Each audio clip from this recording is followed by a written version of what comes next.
All right, hello again, everyone. Welcome to BlackMan Let's Talk, where we talk with some of the more influential men of color in Sacramento who are helping to create positive outcomes, create change, undo our image that has been tarnished, and some of the making some of the wrongs right in this community. So it's a place where, as you all know, Black men get to come together and just talk about our story, our journey, and our hopes and plans for the future. So with that being said, I'm super honored to have Derrell Roberts join us today.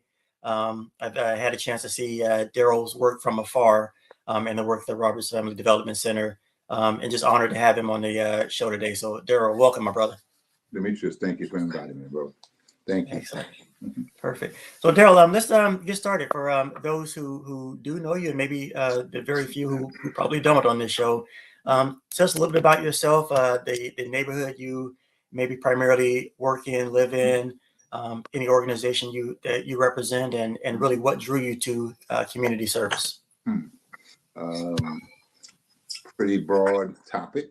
So start off, been in Sacramento, came here as a graduate student 40 years ago, and have never left. Never thought I'd be in Sacramento as long as I have been. I thought it would be a pit stop on the way, and it has turned into my life. Yeah. So started working in the community. I'm getting a little feedback. I don't know. Is that I'm not having it anymore? But I had it at first. Yeah. There you go. Started in the community. Worked probably after I'd been between the Department of Education and as state capitol, first as a graduate fellow and Senate fellow, and then later on as a staffer, and came to the community of Oak Park, and that's kind of where I landed and where my first professional work started. Initially started in economic development, since that was part of my training in college and some of my work at the Capitol. But it eventually evolved into more community-based work, working with the Sacramento Urban League. But before I did that, I was with Superior Valley. I always have to give Hal Brown and Darrell Freeman their props for giving me a chance as a young brother coming from the Capitol. I think I was referred by Sam Walton, and sometimes I mention names just because those are the people who were influential and have been influential in my life. But the opportunity that they gave me led me to Oak Park, where I met the president of the Urban League at that time, George Dean, who talked me into and gave me an opportunity to work some of youth programs. And that's kind of where I began doing work in the community of Oak Park. The neighborhood of Oak Park saw me develop over almost a 10-year period, doing work for the Urban League, later on being the original executive director at St. Hope Academy when Kevin first started it. Kind of proud of that work that we did when he started St. Hope Academy and the wonderful things he's done over the years. Some of them I didn't agree with or understand, but that was his choice, and he's seemed to have done quite well by it. Later on, working with the Salvation Army, I think Dimitrius, you and I first bump into family. Demond Stone being a player at the Salvation Army and Oak Park Summer League, and back in those days, that was what we created as a vehicle to get young people, keep them safe out of the streets. And at that time, that was our say no to drugs, say yes to the Oak Park Summer Basketball League. That was kind of a little slogan, and we used that I had a friend, Charles Kidd, who I still have as a friend, who assisted me in helping develop that into one of the largest summer and year-round basketball programs in the region. At one time, I think we had almost 500 kids, young men and young women, from elementary through high school playing basketball between Sac High, Salvation Army, Cal Middle School. And we had traveling teams that developed from that. And you had some pretty good ball players that came out of those years of working, some pretty good leaders, some pretty good young people who developed, both young men and young women developed based on the opportunities they had. And some of them was not just because of sports, but also some of them who learned how to do organizational development, how some of us with certain city and state officials who started around the Salvation Army and Oak Park Summer Basketball. They learned how to do the scoreboard and how to be a team organizer. And they learned through that opportunity that was given to me that we gave to young people. And I think that's been my trademark in terms of trying to give others opportunities. After leaving the Salvation Army, I went to work with Father Keith B. Kinney Elementary School, again in Oak Park. Murray Shelby was the principal at that time. And she and her husband, James, have always been influential in my life as well as the life of my wife. But Murray was the principal and gave me the opportunity to develop other skills. So I think I understood about programming through the Urban League and then through the Salvation Army, even St. Hope Academy. But I think Murray gave me an opportunity to develop other skills around leadership, about development, around really how do you get things done. One of the things that Murray was good at is giving me her vision and allowing me to go about the business of making a vision happen. So whether it be acquiring more property at the back of the school, getting portable buildings in the back of the school, the property line is still expanded because of our work together, and the portable buildings that are in the back still are in the back because of the work we did then. The new parking lot, which actually is an old parking lot now. In those days, it was a new parking lot. It was done during that time. And those are things that Murray allowed me to do, working through some of the city officials as well as some of the city agencies and school district. And she allowed me to figure out how to get things done. So negotiating with city officials was part of what I learned. Not being afraid to ask for money for our community was one of the things that I learned. And I think some people at times when they don't know me don't recognize that that's what I think is missing in the equation right now. Our inability to get resources for our community that to benefit our community. And we have the resources, but we don't always have the political will to make it happen. And for me, that's kind of the part where I think we have to be better at. We have to be better advocates for resource development in our community. And that kind of is the genesis from which I do the work today. Excellent. Thank you, Derrell. Derrell, you probably have been instrumental in getting some of the programs started that myself and my cousin Damon and others in the community that have certainly benefited from. So I definitely appreciate it. And yeah, shout out to Damon Stone. I missed his heyday when he was really cutting his teeth and getting to be well known on the Sacramento courts. I think I was away in the military at the time, but yeah, it's a great kid. Yeah. Derrell, you mentioned the political will that we sometimes lack that helps us get things done. Do you think, or in your opinion, do you think that if more African Americans from our community sought roles in politics or became actively involved in politics, that would help alleviate some of that? Or what are your thoughts around that? I think that's part of it. I think the other part is a willingness of our community to hold folks accountable. And when I say hold accountable, not just say to them, you do, but assist them in doing, and thereby becoming accountable ourselves to making sure things happen. We can elect the council member ourselves, and they can't even look like us. But if we don't give them an agenda to follow, if we don't give them things that we expect for the 4 years while they're elected, it's tough, because you're basically saying you're often are frustrated because you're thinking, why aren't they doing? Sometimes they don't know. The reality is they can only live in one part of the district at a time, one address. That's the rule, and and that's part of it. The other real part is our districts are a little more spread out than we probably think about.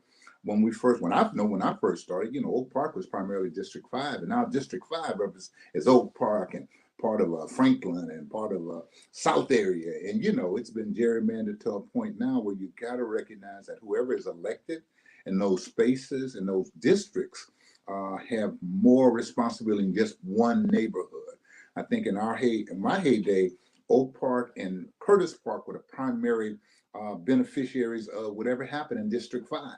Well, things are spread out now. I live now in Del Paso Heights. I live in North Sac, and we serve our families in Del Paso Heights, but the council member represents Woodlake, North Sac, Del Paso Heights. It represents Hagenwood. It represents other parts of of our communities that are there, and those are different communities having different needs.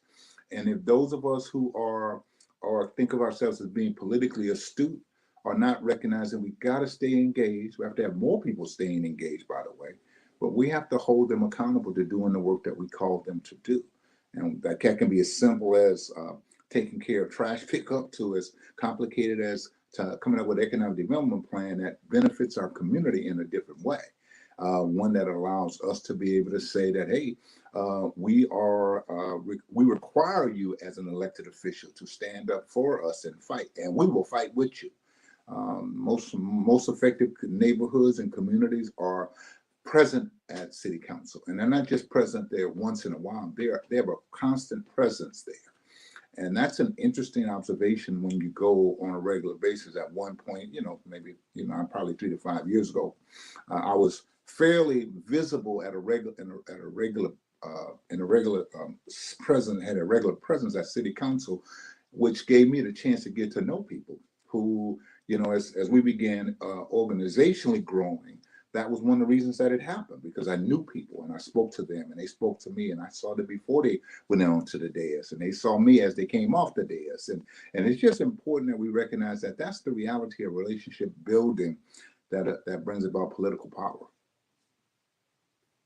Yeah, that's so well said, Derrell. And you're right. I think, we can rest assured that because we have council members that are representing multiple neighborhoods, we can probably say with somewhat certainty that those other neighborhoods are definitely making sure that their expectations are being met. So, yeah, that probably speaks to pretty much any type of relationship. If you're even in your interpersonal relationship, if you're not telling that person what you expect, then they're just going to end up taking you for granted. Well, and it's just that people have a tendency to do what needs to be done right in front of them. And sometimes right in front of them gets the attention. And it's not always the squeaky wheel that gets the most attention, but that space that is willing to speak up about its priorities and its needs have a better opportunity to receive the resources that they need. And that's it.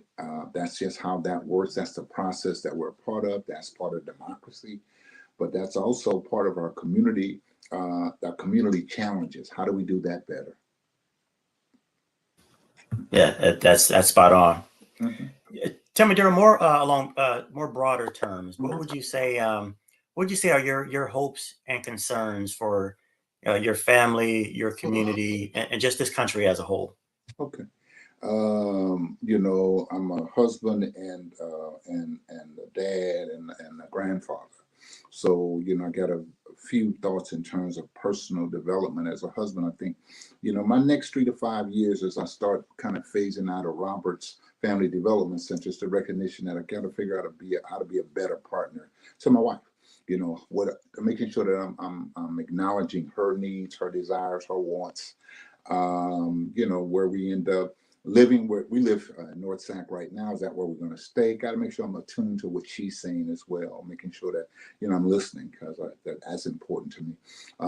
Also, how to be a more effective communicator to her, so that she recognizes some of my wants and desires as well. As a dad, I try to stay in touch with my daughter, my son-in-law. They live a wonderful life. Son-in-law's in the military. She is a military wife, but she's also a substitute teacher outside of Chicago. And we have a 13 and 10-year-old grandgirls. So, want to make sure that the world is better for them.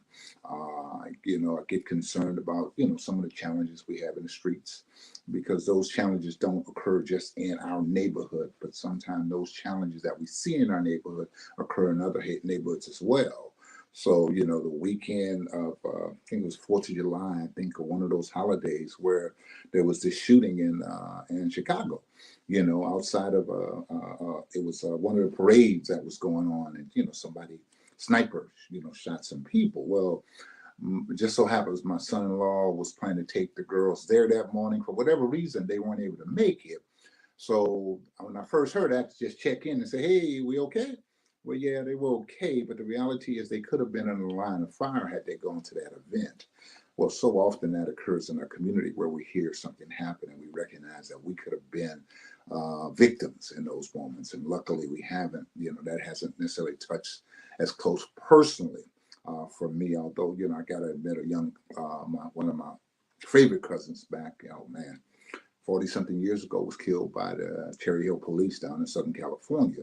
So police violence, police brutality became a personal issue in my family, and, trying to deal with those emotions. I think one of your questions asked me about the emotions that are, that I think about as we talk about our history as a people, our position as we are today. I hadn't had a question that talked about my emotions, but quite honestly, those emotions are there, and they get pricked again, every time something occurs, and you're reminded just how vulnerable we are as people, but also how resilient we are, because even though we talk about what has happened, we continue to do, and we don't become frozen in time or frozen in a moment or unable it does not enable us from living and thriving, and that's the important part. So I'm hopeful that regardless of what's going on in today, that my grandgirls, my son-in-law, and my daughter, and my wife, and we have, a fruitful existence down the line. And that gives me hope that, the things that we do today have an impact on that. Oh, yep. Sorry, I had some mic trouble there. Yeah, Derrell, you mentioned that July 4th. I remember that. I remember that the day that happened. Yeah. And you're right. I think we're so prone, or I wouldn't say prone, but we're so accustomed to violence now that, until someone brings up, remember the Chicago shooting? Oh yeah, that was another one. Yeah, I mean, and that's what it's become, and that's the challenge. It's like people's responses to their, mental challenges and emotional challenges today are being responded to by violence, and that violence is so the emotional moments can be temporary. The violence is permanent, and I don't necessarily know if people recognize that the violence is permanent. We see things happen in our streets, in a parking lot at a football game, totally away from a football game a couple of weeks ago. And it's a shame because that violence offset a beautiful evening of community spirit and a great football game at Grand High School. And in that parking lot, away from the football game, involving no student from Grand High, by the way, that was a current student at Grand High who that incident became what we talked about, what we focused on, rather than the fact that we had a wonderful evening at Grand High School. And even though they lost a football game, nobody could walk away upset about the outcome of the game, other than shucks, the Pacers lost. And then when for me to turn on the news the next morning, because I wasn't clued in that night to recognize that occurred. It's like, dang, that happens far too often in our community. And to be honest with you, that's the very same night there were other shootings that we didn't focus on that occurred both in Oak Park and off of El Camino in Sacramento. That's when you recognize some things has to be done. But also that's when you recognize what we've done in the past has not paid off, or still the lack of what we've done we did not do in the past, or not doing those things in the past that we should have done is what's causing this problem today. I'm a big advocate and big proponent to investing in our youth. And sometimes when people ask me, why is it happening today? Because we didn't invest in them in the past. and our decisions, not to our political decisions, not to spend resources to keep our kids out of trouble, out of stinking thinking, out of not learning values about life. Our lack of investment in those things that will prevent that are now paying off in constant conversation around violence. And that for me is the real. Yeah, that's so well said, Derrell, and I agree. We don't invest often enough in the treatment or in the prevention and being upfront. We're spending so much more money now trying to fix the problem, and treatment and locking up, which is a whole nother story, bringing in a whole lot more money. So you're spot on. And I'm so glad you brought up the game the other week. I was at that game as well. First of all, just the way the community turned out, I would say even on the Elk Grove side, it was a fun night. It was an amazing game. It was. I think that's number one. The sportsmanship on the field, and similar to you, I did not even know about it because it was such a fun night, such a fun game until I got up the next morning and my wife said, "Did you see anything in the parking lot? The shooting at the game?" And I didn't. Unless you're on that side of the parking lot, you didn't see it because it happened in such a way that it was kind of shielded from everybody. So for us, for me, I was on the South Avenue parking lot side near the tennis courts. So I just went straight home. Got home and kissed my wife and got in bed, and wasn't worried much about anything else other than dang, Grant lost that game. But it wasn't a they got killed or It's a great game, super game, and all those things happen. But the reality is that some young person lost their life that night, and that young person is losing their life is a permanent result of somebody's temporary response to whatever happened at that moment. Can't be that big a deal. Couldn't be that big a deal. Not to cause somebody's life to be lost. So those are the moments that it tells me we have to do better as a community. And I'm one of those political animals who say I get involved in politics because I think that's how you can make things happen. I've been doing that for years. But I'll also tell you that I've become really aware that not enough is being done. And we're fortunate at Roberts. You work with the IYT. There are other groups out there that are doing work, but there needs to be more. And trust me, there's not enough. And I don't care what anybody says. If you serve 100, we serve 100, and there's 1,000 kids. That's 800 kids not involved with something. And until we recognize those 800 kids deserve something the same way the other 100 that you're serving, under 100 I'm serving, deserve quality adults in front of them, providing them with direction and guidance and mentoring and tutoring. Those are the things that saved us back in the day. For me, I can tell you they did. So I'm here as a result of people who mentored me and tutored me, programs that were there both in New Orleans, where I grew up, but also in California, Los Angeles, where I finished high school, and throughout. And then when I came to Sacramento, as I told you, I tried to create those environments. And I've created those environments for the last 21 years, my wife and I, through Roberts Family Development Center. And that's what it's been about. It's really been about serving young people and their families. Because I think it's important that we recognize you can't try. You can do all you can do with a child, but the way to have a lasting impact is to figure out ways to have an impact on their families. Get mom and dad to buy into the values you're trying to feed into their child. Make sure that you understand the values that mom and dad have, because sometimes you can support them, or sometimes you might assist them in thinking about things differently. Because remember, if we're talking about lack of investment, for me, in our city, lack of investment has been almost that way for 25 plus years. 30 plus years ago, we started talking about gang problems here in Sacramento. So I'm going to tell you that's how long I've been at it. That's how long I've been involved in it. I was doing the Salvation Army 30 years ago. So when I tell you that we were talking about say no to drugs, it was because we had gang activity. Yes, we had gang activity in Oak Park in those days. I'll make you laugh. I recall getting T-shirts donated by Terry Tower, with a member of the Sacramento Kings back in the day. Terry donated red T-shirts to us. And those T-shirts came out. Everybody said, "Oh, Mr. Roberts, we can't wear those T-shirts." They were so cool. Oak Park Park Summer League t-shirts. I'm sorry, we gonna wear these shirts. And I told everybody who needed to hear, this is our game, baby. This is what we gonna do. Now, let me be honest with you. I sure did get some of the fellas in the neighborhood to recognize why we had red shirts. And I sure did tell them, I'm not dumb. I know what I got to do to protect my kids. Bro, do me a favor. Recognize their red shirts say Oak Park Summer League on it. Sponsored by Terry Tyler. Literally had that way. And that's what we were wearing. But that was gang activity back then. So it's not like it's brand new to us. We invested in those days in that. We tried to get the city 25 years ago to come up with a gang tax to address gang activity. And it was not even put on the ballot. And people don't realize that's where problems exist. So 25 years later, the kid who was 5 or 10, who's 35 right now, if they didn't get involved with Oak Park Summer League or something like that, IYT wasn't here just then, you know? So, and people got to recognize that's the challenge.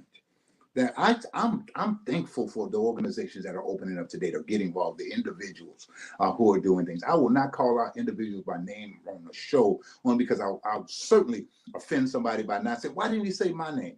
It is because there's so many who out there trying to do the work now. Let me tell you something. They weren't out there 30 years ago, 25 years ago, 20 years ago. And many of them saw what was needed 10 years ago, 15 years ago, and began thinking about that. And luckily for us, those are the people who are now leading the charges for their organizations today. Good thing. We have to support them, but we also have to support others. We have to give them a chance to raise workers in the work, to do the work with the young people who need to be touched. We need to invest in them. We need to invest in them organizationally. And yes, I said invest in them because it's those people and those organizations in the toughest neighborhoods that can change things. You have to excuse me. I am not of the opinion that government can change things. It's people that change things. You know, you alluded to the fact we spend an awful lot of money locking up folks. And I may not be the biggest. I'm not the biggest police hater. I'm not. I recognize the role that police play, but I'll also tell you the police's role could be more defined, allowing the community itself to take on those things before we have to call the police, before we have to, because some of that is about mental health, some of that is about economics, some of that is, so if you can give a kid a job, or you can start identifying young people who are not handling themselves well and not making good choices. See, if I'm working with a kid who's in 6th or 7th grade and they're making bad choices, how do we stop them to understand? How do we connect with them to make them understand that's a bad choice so that they can see their choices will get them in trouble?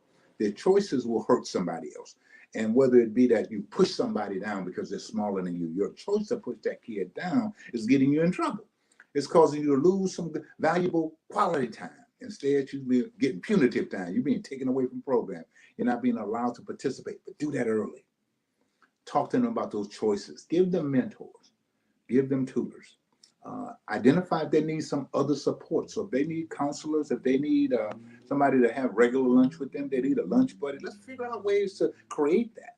And those things that are happening now are trying to do all those things, you know, in terms of making sure you incorporate tutoring, you incorporate mentoring, you incorporate, even for those who say they're incorporating policy development, they're doing that with young people, trying to teach them how to better advocate for themselves. I'm part of the Sacramento Kids First Coalition, and I have seen the development of those young leaders and have marveled at them. And honestly, I've taken a step back because I recognize they are the reason that things are beginning to happen in that area. So it's like, it's their turn. You know, I have no problem telling you, I am not a kid anymore. I'm not a young professional anymore. You know, and some people say, Mr. Robert, you're so youthful. Yeah, but I got 62 years plus of being youthful. And you just got to recognize, I know the real. You know, and I'm not trying to, you know, I'm not trying to do that. I'm not trying to be in those spaces where others are now. I'm not trying to, and I don't even feel a need to be in those spaces because there are people in those spaces. The opportunity to talk about the positives that are happening in Sacramento is because they are doing those positive things as well. And no longer can you just point to one organization or two organizations. There are multiple organizations out there doing good stuff. Yeah. Yeah. I'm so glad you mentioned that. There are a lot of organizations, and and I'm not privy to everything that goes on between organizations, but just the way nonprofits work and fund development work, sometimes we're kind of pitted against each other, whether externally or internally. But I'm so glad you mentioned, I completely agree. There may be one thing that this organization doesn't have that resonates with this kid, but this organization does. And as long as we're pouring into all of those organizations who have that kid or those kids that identify with that mission, That's it. yeah, we all can provide something. I think what people get caught up in is the lack of resources. We don't talk about that. Limited resources cause that competition, right? So I'm going to tell you that's why I'm supportive of. I'm on your show, so I might as well talk about Measure L, the dedicated youth fund. Supported because that's $10 to $12 million available for youth activities that are done by both city agencies, nonprofit agencies, and others working with our kids. And see, you hit it on the nail on the head when you said some organizations reach that kid, some organizations reach that kid, some other organizations reach that kid. See, not one of us reaches across the board. I will tell you, not every kid fits the model of a kid in Roberts Fan Development Center. And what I say by that, over time, you recognize I don't want to be there every day. Well, that's what we require you. We need the doses of positive attention in your life. We need to see you Monday to Friday. We do. We need to have you in program from 2:30, 3 o'clock to 6 o'clock. And that's because we have a structure in place. Not every kid wants to do that. Not every parent wants a child in that. And you have a right not to do that. But I'll tell you, there's somebody else who might fit your needs. Maybe my baby only wants to deal with sports. Okay, there's a little league basketball program. There's something going on. There's a music program. Or excuse me, there are not enough music programs. There are not enough spoken word programs, but they are there. Those are options that your child can know about. It's on us to make sure that the funding that allows us to expand those services. So there's enough music programs, there are enough arts programs, there's enough spoken word programs, there's enough sports programs, both in school as well as out of school. Because every kid's not going to be good enough to play for Grant High School, but every kid who has an interest in football should be allowed the opportunity to try to play.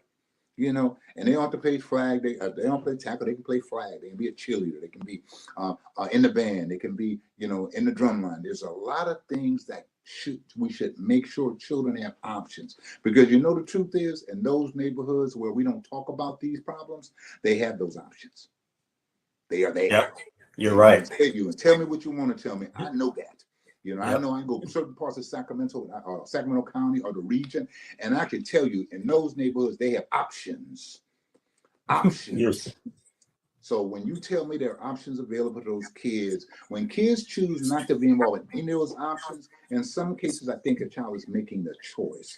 But that's also a child, quite honestly, who has the options of maybe having some mental health support that they might need. And see, and that's, to me, is the difference. We need to have options in our community. We need to be given an opportunity to have options. That's where elected officials come in. That's where fighting for resources come in. I'm one of those who remembers, and I've been around long enough to remember Bonnie Pennell and Sam Pennell as city council members. And I remember how they fought for Meadowview, how they fought for South Sac. And I don't care what you tell me about Bonnie and Sam. The two of them together caused more positive development to happen in that area than any place else other than Norton and Thomas, which happened because of the economics of growth happening in Thomas. In South Sacramento, yes, there is economic growth, but the things that you see around the Meadowview community and those parts were because of political decisions that favored the community. And in many cases, the community hadn't been pushed out, interestingly enough. Yeah. People still have their homes. It's just, people don't talk about it that way, but it is. You can still have that economic growth without having to push people out, and that's sometimes because you have vacant land to do it on, sure enough. But the other part is making sure people are aware of what's coming up and what's coming down the pipe. And that's where it happens. And that's how it's happened. That's how elected officials can assist us in making sure that we're aware of what's coming down the pipe, the projects that are coming along, and how it will benefit our community short term and long term. Yeah, you're spot on. Hey, elections coming up. Measure L, everyone. Definitely pay attention, read up, educate yourself on it. Yeah, and people, I'll take a moment to talk about kind of a dark cloud for us. We got attacked pretty good 3 years ago when Measure L came out. We were one of those vocal organizations. I was a vocal individual around Measure L, and we were attacked because when we grew as an organization, we didn't have the fiscal space. We didn't have the fiscal strength that we should have had, the foundation that was needed. So we made some mistakes. Those mistakes came out in a lawsuit that was happening. We resolved the lawsuit. We took care of it, but it was a stain that people used politically against us and used against Measure, at that point, Measure G. And that was what caused the loss, the surprising opposition from some people who are friends, who right now today support Measure L, by the way.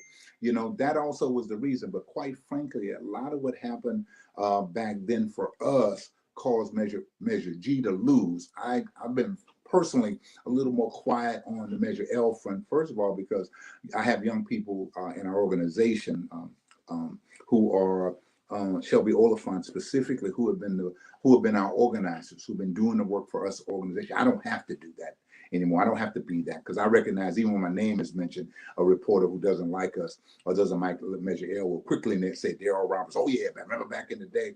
And I'm sure they'll say that for the rest of my life. That'll be part of what'll have to be, you know, the little line that somebody will use. But I'm okay with that, because that was because we were fighters for what we feel was correct and what was right. And I believe today the right thing for the city to do is invest more in young people. Invest more in young people.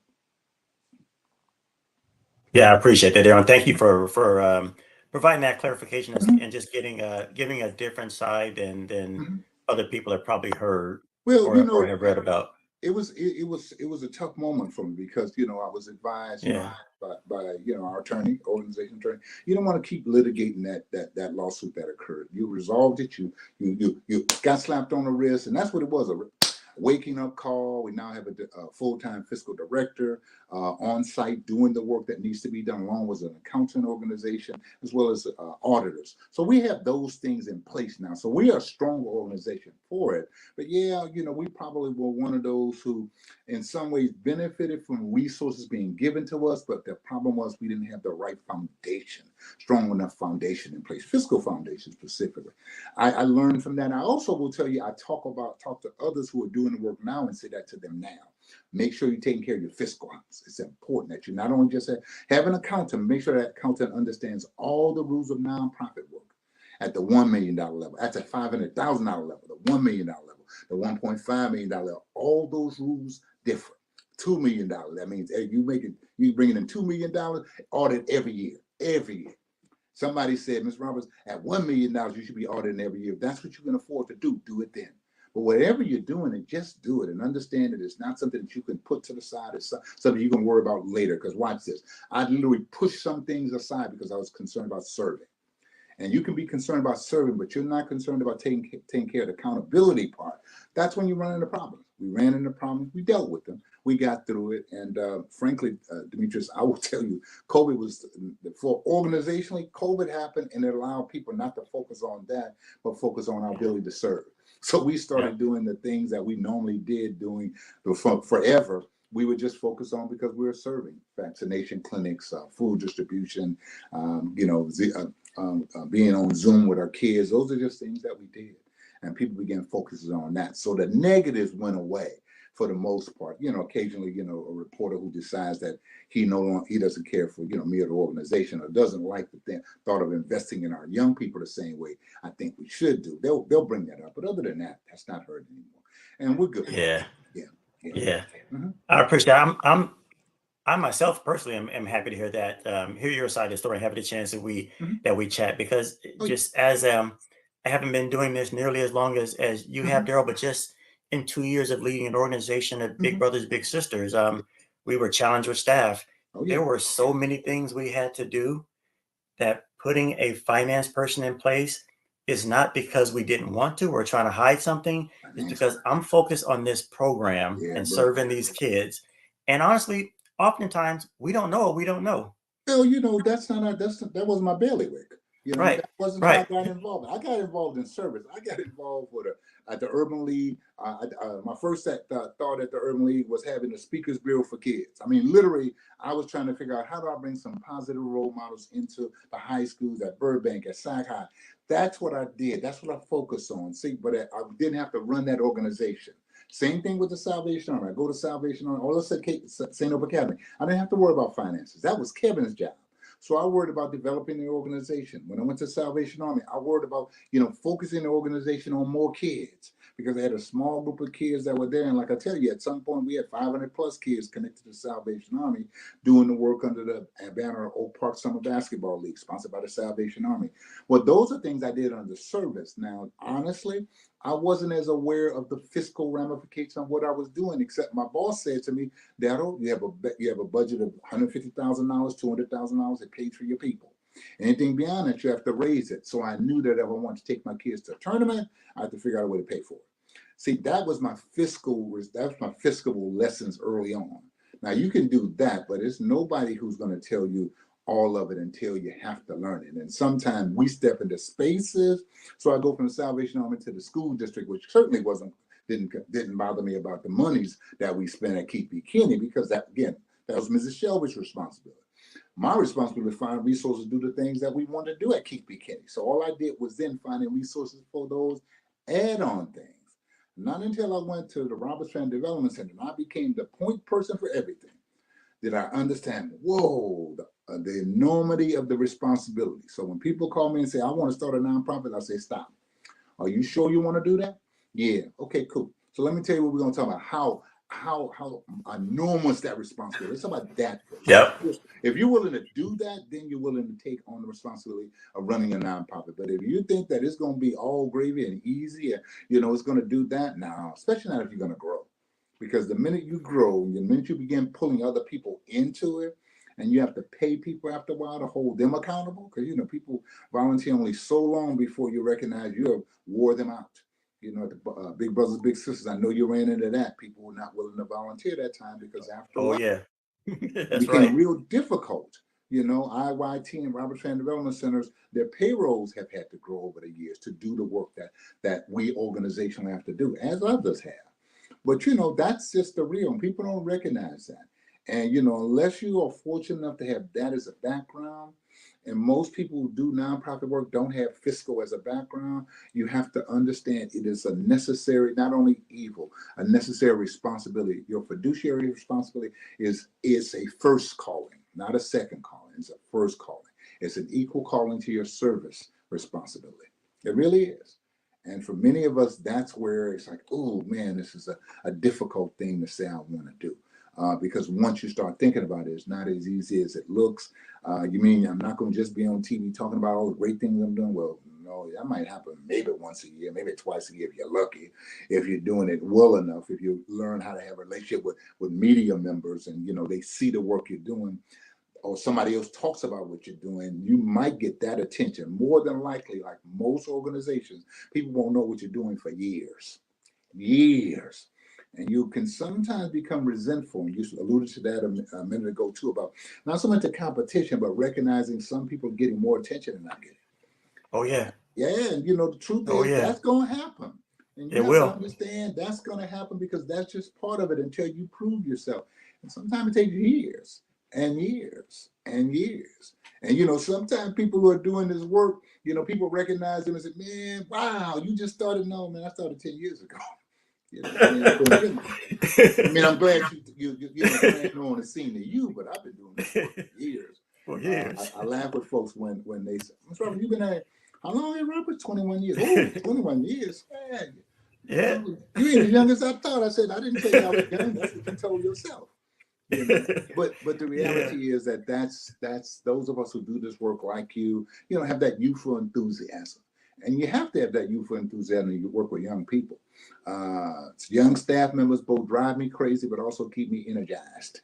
The kids, there are moments when I can almost be frustrated with them, but I realize, stop, that's not your role to get frustrated with them. That's somebody else's role who gets paid to do that every day, because you don't have that role every day anymore. Right. And that's how it changes over time. People ask me what's the difference between now and 20, 30 years ago. I'm not in the same role today. I am removed. My responsibility is to make sure we have resources to do the things we say we're going to do. That's my job.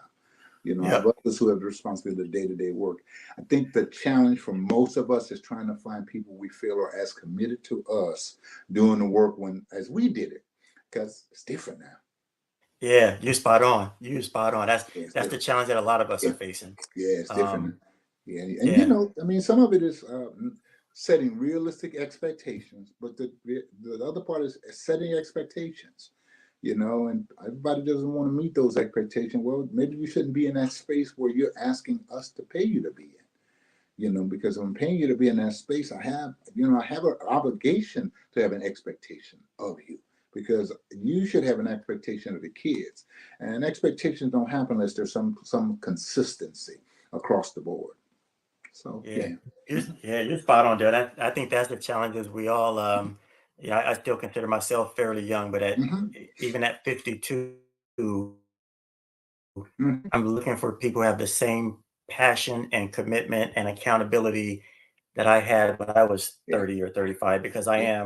am, similar to you, I have younger Yeah. grandkids, Yeah. but it's like, Hmm. I don't have the energy nor the time, nor do I have the relatability that I Yeah. still had Oh yeah. with Not kids. and that. So honestly, Demetrius, my role with the kids, and they will tell you, Mr. Roberts comes in and gives a fist pump, a high five. That's when Yep. I see them, because and I always tell them, let me look in your eyes. So I like to see how you looking. Which no. I mean, I'll stay right there until I need to see you, look at you. Well, that's just my way of connecting. But that's my role, because I'm not going to see them but for a few minutes. Truly, if I'm at Right. high school, I'm at Allen Chapel AME, where our paces moving forward, our kids are at. I see them for that 2 hour window when I'm hanging out there, when the guest speaker's there, and I want to hear the guest speaker, because I'm always amazed at the people who say exactly what I know needs to be said, and I never Yep. prep them. I don't prep Mm. speak. It's funny. I Yep. kind of laughed with you when you sent me the questions, because I asked Kathy the question. It's probably more just to see what you were going to say when you send me the Yeah. question. Those are questions, but I got to admit to you, part of it was made me think about the work. Made me think about, Mm. the questions you're asking me now are things that I answer that every day, all day. But the mere fact Yeah. that I had to read them and think about them in a different way made me Wow. recognize, man, you've been doing this a while. I was Wow. laughing with my wife, because she said, this morning when we were talking, she said, "So what you doing next?" Now, she's never said that to me. What you doing next? Because she has heard me say 3 to 5 years, 3 to 5 years. I keep saying that because I think people need to recognize I can't do this forever. I'm going to tell you, part of it is I know it's time for us to begin thinking about who's next at Roberts Fan Development Center. What's my role? My next role, I laugh and tell the board, is like CEO emeritus.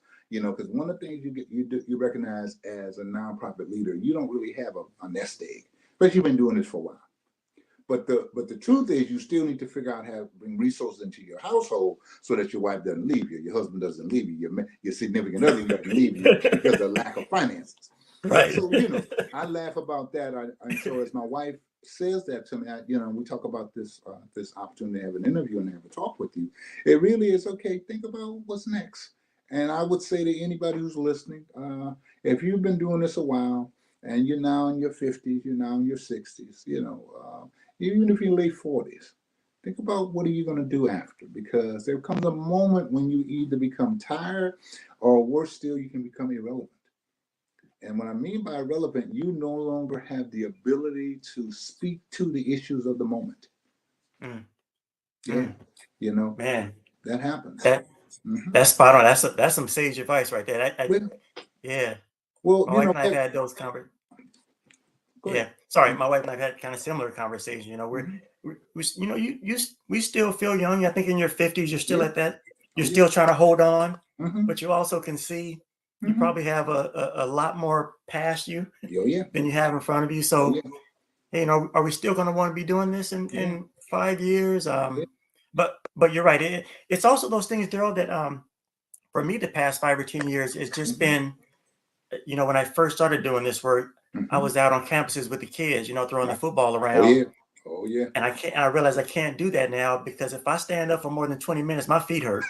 So so it's like, what is my next role? I got to be decision making and Yeah. strategy. Yeah. And it's like you say, in front of the cameras. I Hmm. would love to spend time with the kids. I miss Yeah. that, but yeah, after like 30 minutes, they Oh yeah. draw a lot of energy out of you when you Well, get to yeah, a certain because age. when you think about it, for most of us who started this work, the hardest part is not being with the kids on a regular basis. And some people can't transition. That's why they can't be administrators or organization leaders.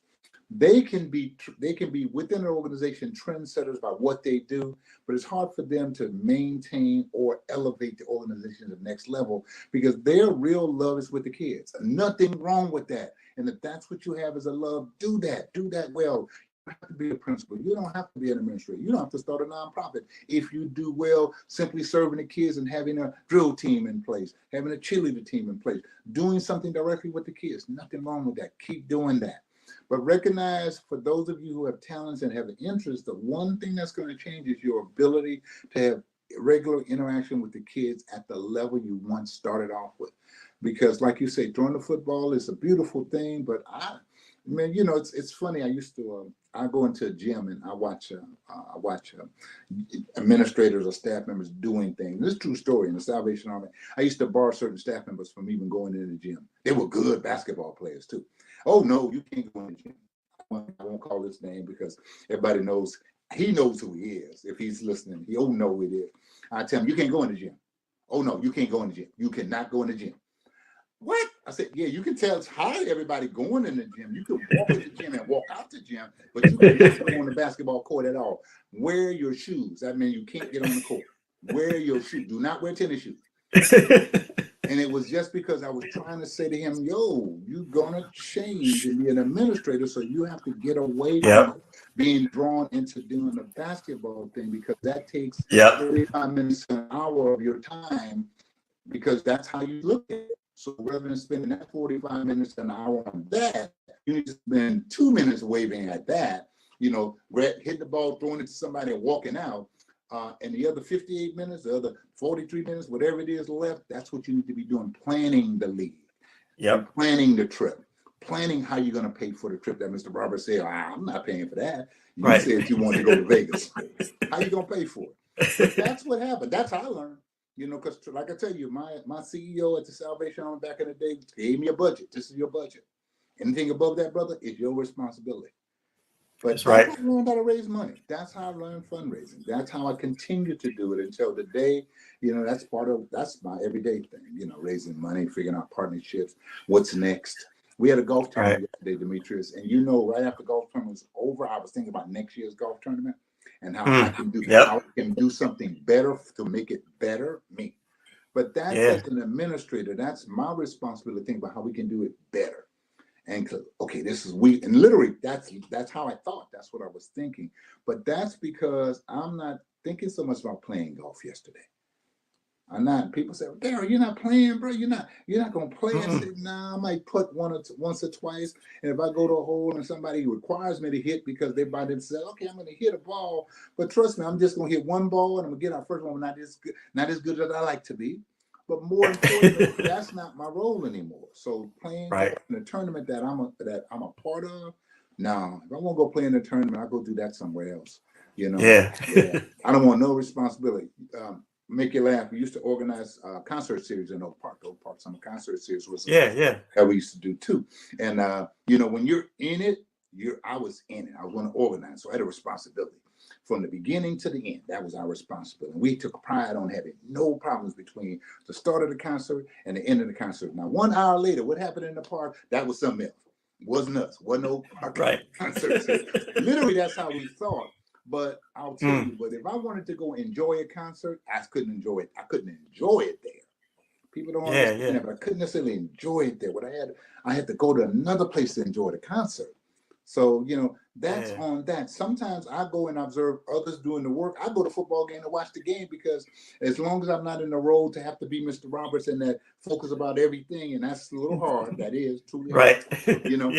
I can enjoy it, because if I go to the San Francisco game or I go to the Raider game, I go to the Kings game, or the Kings game a little different because in Sacramento, I unfortunately become you're recognizable. It's a different world, and I know I created it, so I'm going to accept it for what it is. But I go to other places to enjoy myself, and that's literally it. And I think one of your questions I saw was, how do I enjoy myself? I'm trying. I mean, I really am trying on finding ways to simply enjoy myself. Golf is an enjoyment, can be frustrating, but I do that. Resting sometimes is an enjoyment. I will tell somebody in a minute, what you do this weekend? Nothing. Nothing. I mean, you know, and I don't feel guilty not going to every Nope. place I used to go to every Saturday and every Sunday, being at all the spaces, 2 or 3 stops during the course of the day. I don't have a problem with that anymore. Dimitrius not doing it. And if it Yeah. means that because I wasn't there, that it didn't work, then it wasn't working anyway. Please don't put Right. me on it. It worked without me being there. And I told you it was going to work. I know it's going to start on time. I didn't have to be there. And I really recognize that after a while, those of us as we get older, we got to know that. That's how you can Yeah. enjoy this life. Because if you get caught up in, I got to be at everything. The party don't start till I get there. That's that mentality. Like, no, truthfully, that party's going to be fine without you. It's going to be fine. Yeah. Yeah. You know. I appreciate hearing that, Darrell. I think one of the things for me as well, just as you get older, to your point, you're right. Just the weekends where I didn't do anything, or the weekends where something I wouldn't have really thought would be enjoyable, or maybe I did every so often when I was younger, but now I look forward, like going to Apple Hill Yeah. with my wife. Like, yeah, we just went to Apple Hill and walked around, had some pie, and that was the most relaxing weekend I've had in a couple. I didn't have to worry about work. You're right. It's finding those little things and spending time, and maybe a little quick trip to the coast or something is probably some of my best and most favorite weekends now. And for us, I think we have to do, I know me and my wife have to do that more. You know, those Yeah. pieces. You know, we've never really been to Apple Hill to do that piece. We've been this close, and the kids go to Apple Hill, and we send them there a bit, but we haven't. So honestly, you know, you will probably might bust me up at Apple Hill one day. You got Yeah. who not trying to see me? Hey, what's going on? Trying to hide. You know, we go It's just Mhm. it's a fun little getaway. So Uh-huh. man. Well, hey, Derrell, man, it's been a pleasure It's just been a getting to know you. pleasure. Like I've said, I've Right. seen you in various spaces. I've seen you at speaking at meetings. It was and it was an incredible pleasure just to sit down and have some Thank you. time to talk with you and learn more about you. I appreciate you giving me the chance. Thanks to Rolanda also for making this available. Yes, But really, I appreciate that, and thank you for inviting me to participate. You know, anytime you want to have a brother involved, I don't have a problem doing it. Okay. I sure will. And I look forward to speaking with you and maybe even being in some of the same spaces doing the work in the future. Sound like one, brother. Take care of yourself. Awesome. You too. Have a great weekend, Derrell. Take care.